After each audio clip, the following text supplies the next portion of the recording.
Next morning we'll have breakfast at the hotel. Again, it's a Mexican platter. Wow, beans and rice and cheese and potatoes. You can have tamales, eggs, anything you want. This full-service restaurant, they serve breakfast, lunch, and dinner. Fuel up the tank and head on out for another day. There's some interesting historic sites to visit in Taos. There's the home of Kit Carson. He was a famous pioneer, kind of the Davy Crockett of New Mexico. And he was one of the first white men who led a settlement in this area. He was an explorer, an Indian scout, an adventurer, a businessman, and a trader. So he's come down to us as one of the most famous people from the American West. And this was his home right in Taos. Kit Carson. He arrived in Taos in 1826 and he died here in 1868. One of his most famous exploits was leading an expedition to California for John C. Fremont. As such, he could be regarded as one of the links of the continent from coast to coast. Another fascinating historic site is the Hacienda. This dates back to 1804, and it was the home of Antonio Martinez. It started out small with just 4 rooms and grew over the next couple of decades until the point where it had 21 rooms, all of which are faithfully on display today. This house became the commercial and political hub of the Taos Valley. La Cocina, the kitchen, would have been a very busy place, feeding as many as 60 people who would be living at the home at one time or another. And it's fascinating to see the original types of artifacts and the original foods that were prepared here in the kitchen back in the early 1800s. Different rooms have different functions in the hacienda. There's the blacksmith's room, of course. That would have been real important for maintaining the horses and all of the machinery that would go with the ranch.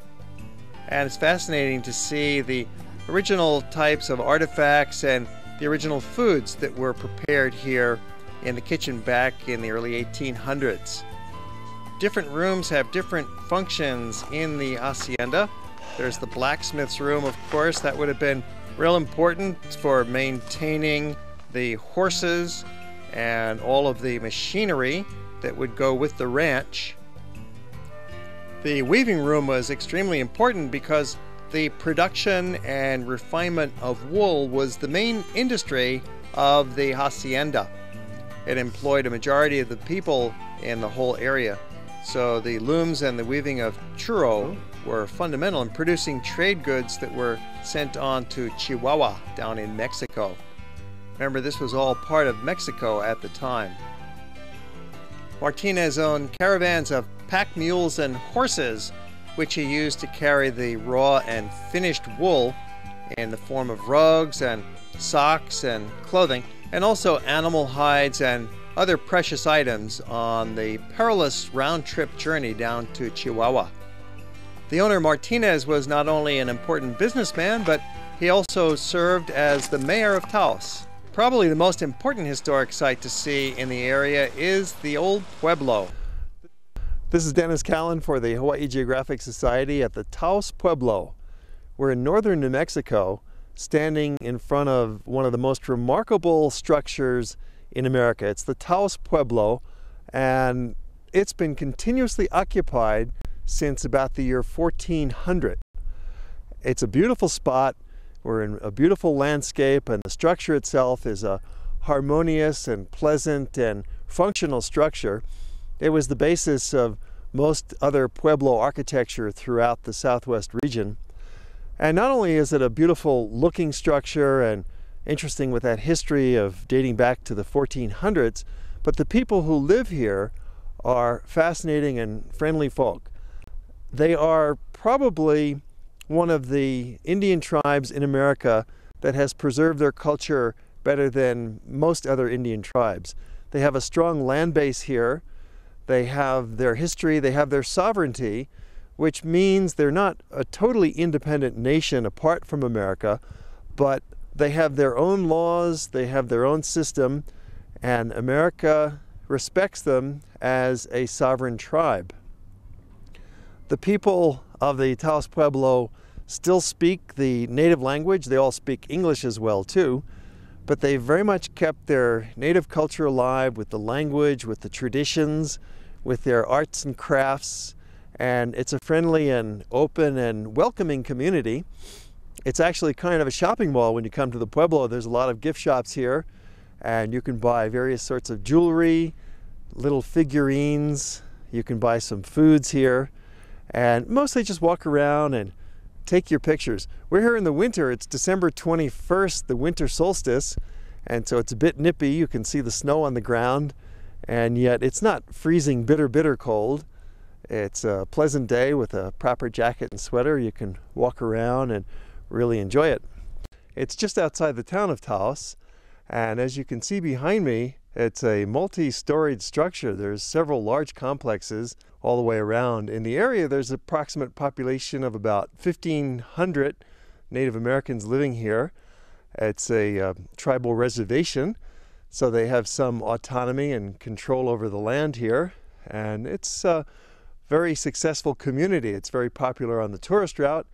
You pay your money to come in, you pay to take pictures, you pay for parking, but all in all, it's very much a worthwhile experience to see how this part of the country was living as much as 600 years ago. Still occupied today, and one of the very special aspects of the Pueblo is that many of the residents have shops that they operate out of their homes.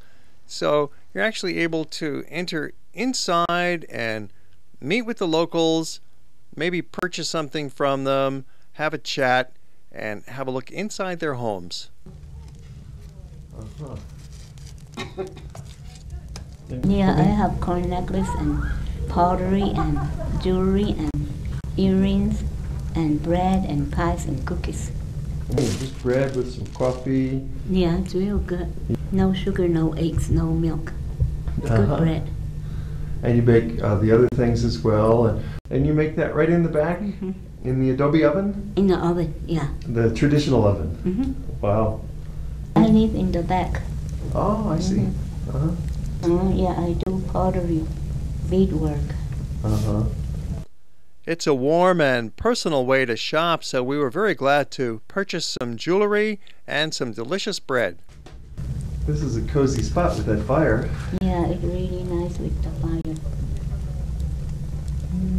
They like my bread because no sugar, no eggs, no milk on the bread. It's a good bread.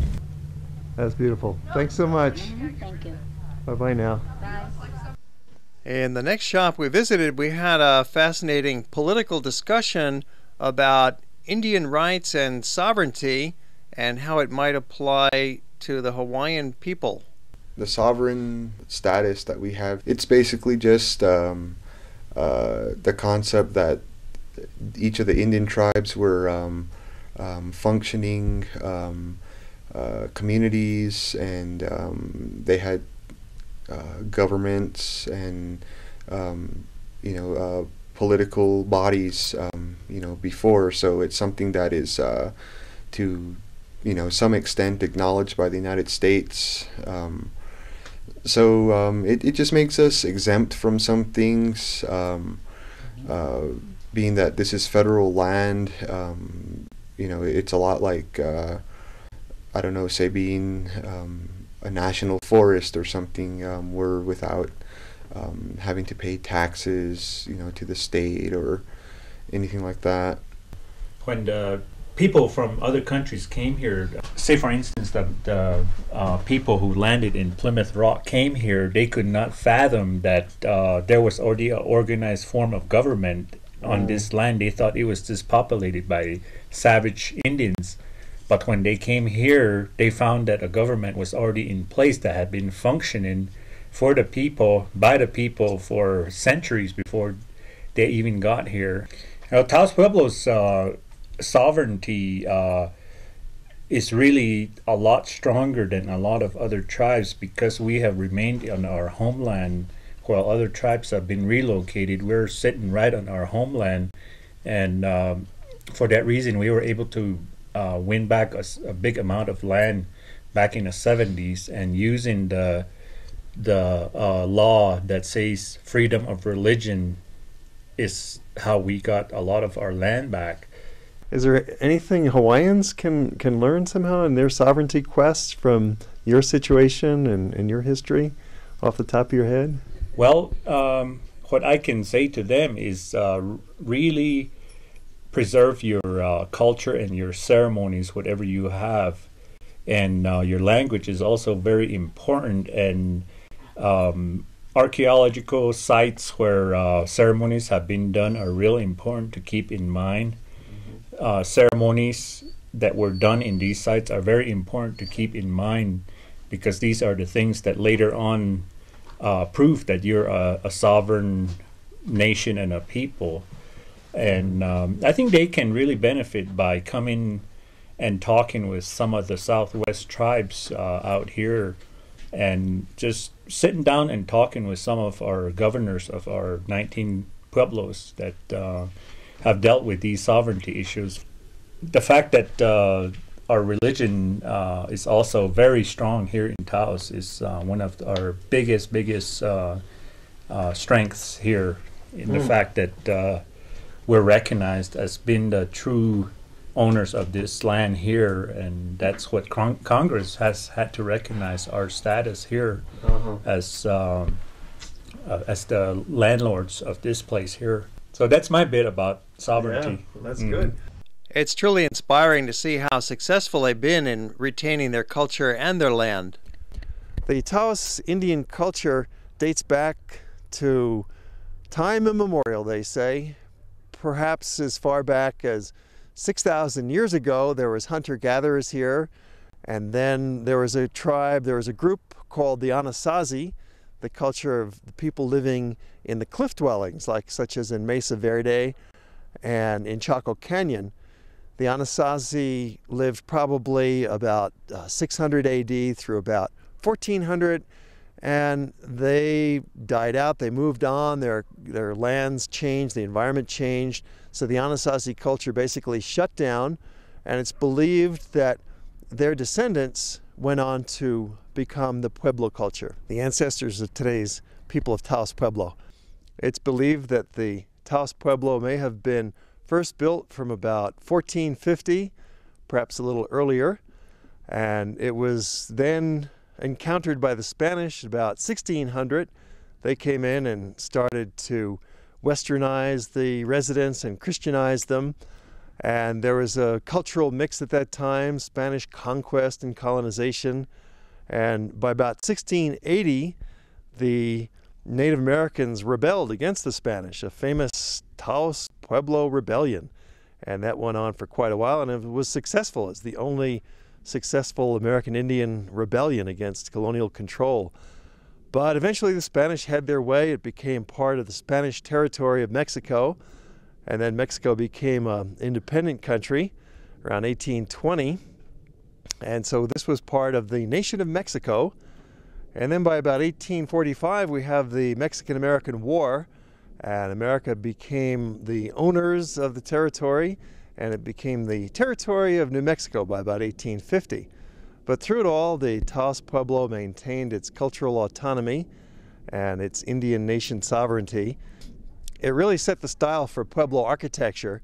You can see the distinctive features with the adobe walls, the mud brick construction, the wooden beam ceilings, and the Cubist style of architecture.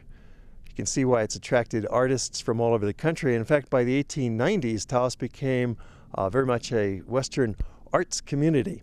The Anglos moved in and set up their easels and began painting and made this a very famous place.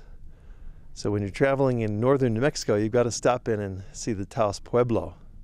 The population here is about 2,100 people, and there's about 600 or 700 more members of the Taos Pueblo living in the community as well. So it's really a thriving, society, still living as a tribe over all these hundreds and hundreds of years. Their schools are run by the tribe, and in the school system they learn in English, and yet the children are bilingual. There's a Head Start program that makes sure that the youngest children learn the native language as well. But in the schools they follow a traditional American curriculum, so they're well educated right up through high school, and many of them go on to the community college here in Taos or onto a regular 4-year college. The society is depending mostly upon tourism for its existence. They have their shops, they have their visitors, like us and like yourself. If you're in the neighborhood, be sure to stop by and pay your tribute to the Taos Pueblo. Well, that wraps up our visit to Taos, but before we leave, there's one more spectacular sight we'd like to take a look at, and that's the Rio Grande Gorge Bridge. It's 650 feet above the canyon floor, making it one of America's highest bridges. The Rio Grande flowing down beneath, it goes all the way down, across the border into Mexico and the Gulf of California. And it's carved out quite the canyon that makes a spectacular view. You can look straight down. Imagine bungee jumping you could do off of this bridge, but no, that's not allowed. It's a dangerous place, but it's very well protected with good guard railing, so it's actually quite safe. And yet it gives you a quick thrill. Nice way to say goodbye to Taos. We're hopping in the car and heading back south, driving through New Mexico down to the city of Albuquerque. It's the main gateway to this area because that's where the major airport is located. So this is probably where you'll fly into and out from in your visit to New Mexico. It's the state's largest city with a population of 1/2 million. That accounts for 1/3 of all the people in the state. And here too is an old town plaza. It's really something to see when you're in the area, and there are Native Americans selling their jewelry on the terrace, similar to what we saw in Santa Fe. Adobe style structures here. And there's quite a good museum on the outskirts of the old town. It's called the Albuquerque Museum, and it contains the largest U.S. collection of Spanish colonial artifacts. They've got some old furniture, they've got Indian pottery, they have Spanish-style helmets and swords, Indian beadwork and featherwork. Around the old town square you'll find a variety of nice restaurants. La Hacienda is one of them. La Placita is another one, and they have the traditional New Mexico style of Mexican food. Quite delicious.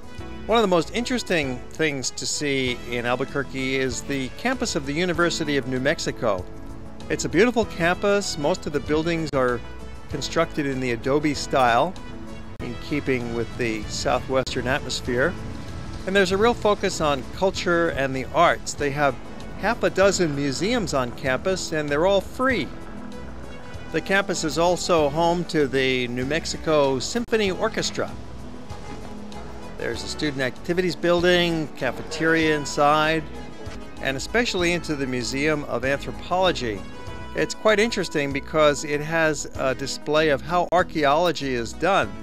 Not only do they have the artifacts they've discovered, but they have a real educational display that shows how the scientists do their work. Campus is just 2 miles east of downtown Albuquerque, so it's very easy to visit. They've got abundant public parking here, so it's quite convenient. And it makes a nice place to finish our tour. We're going to leave you now with a final minute and a half of a music video back in Santa Fe, revisiting some of the highlights of that beautiful town. This is Dennis Callan for Hawaii Geographic. Thanks for watching.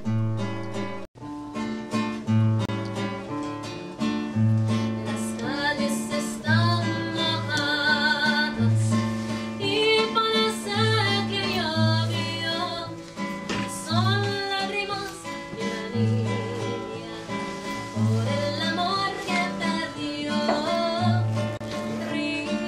Thank